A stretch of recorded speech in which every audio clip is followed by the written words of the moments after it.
At the core of the NHS are, of course, the people who work there. So we start off by going to talk to one of the NHS's most distinguished nurses. So Harry, thank you very much for coming today to talk to me. No problem. Harry McCree was born in Mile End in East London in 1926, and he worked in the NHS for 34 years. In 1979, he received an OBE for his contribution to the NHS.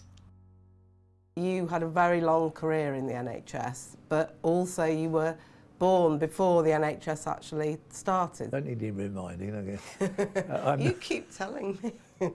Have you got memories of healthcare before the Yes, I NHS? have, yes. Could you tell us about any Well, of those? I'm sure lots have been written, but we had the usual kind of general practitioner service. I remember Dr. Morphy's cure was seen to be the same bottle of medicine for whatever you went for, you know. Yeah. So, do you remember how you decided that you wanted to do nursing? Well, it really goes back to that socially necessary bit. It's sort of on the edge of the kind of Marxist ideas. That's really how I sort of went into the nursing. But I didn't go into general. I went into the local hospital, and they call it hospital, for the mentally handicapped. And then from there, I was seconded to general nursing, which I did in Lancaster. Right. So while I was still working theoretically for the Royal Albert, which was handicapped, Yeah. I was actually sort of doing my training. For general nursing general at the nursing, Royal yeah. Lancaster. Which I enjoyed enormously. Yeah. Could you say a bit about how you got involved with the J report? That's rather funny, really, because I went to the General Nursing Council. There used to be an annual voting, and I became third for some reason. I thought, nobody hell knows me. And then the guy that got it was promoted to into the Department of Health, and a little later they upped the second guy on the. He did something else. He became something else. So they actually sort of fell on the third one. So it became me, and I was invited to join the General Nursing Council. This is the plaque from the General Nursing Council, which commemorates the years that it was in existence before the UKCC. Yeah. Well, that plaque, of course, is not an official. No. It's one that I engineered, sort of thing, because Muriel was quite like into pottery, and she was, yes.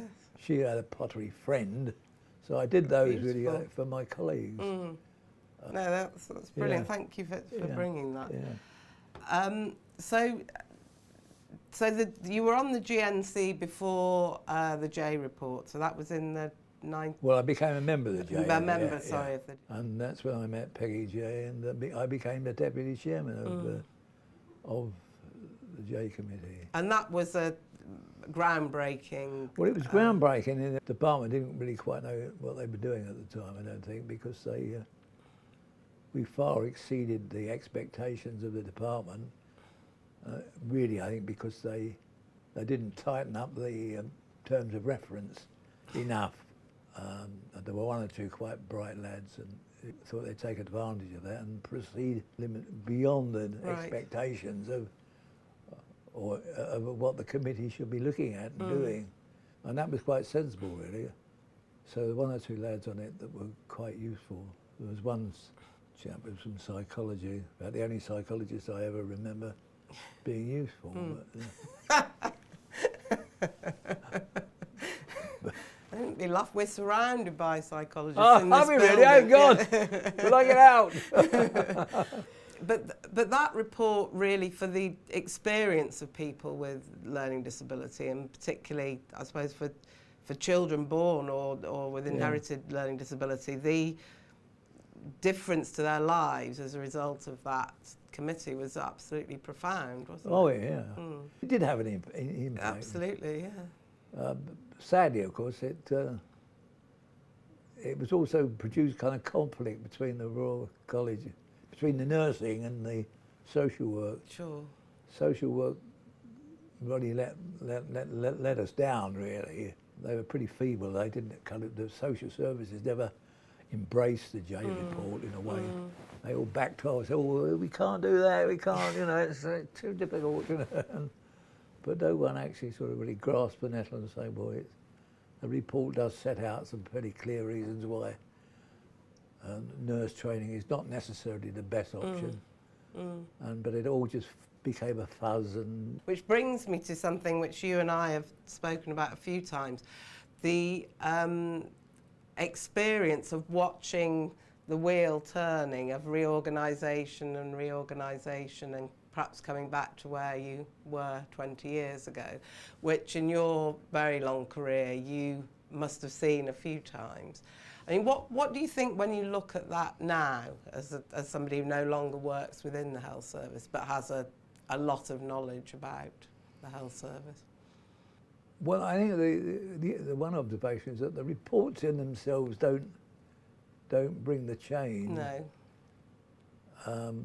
They do help individuals who are making waves to support their kind of agenda. But of itself, it doesn't really do a great deal. It doesn't make the change. And the great thing is that change comes from within rather than from without, it seems to me. I mean, there were so many inquiries. Yes.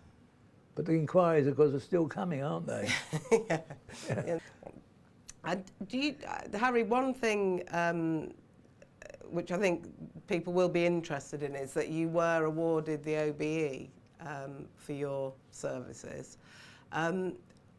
What would you say was the most important, what's the thing that you see as the biggest achievement in your career?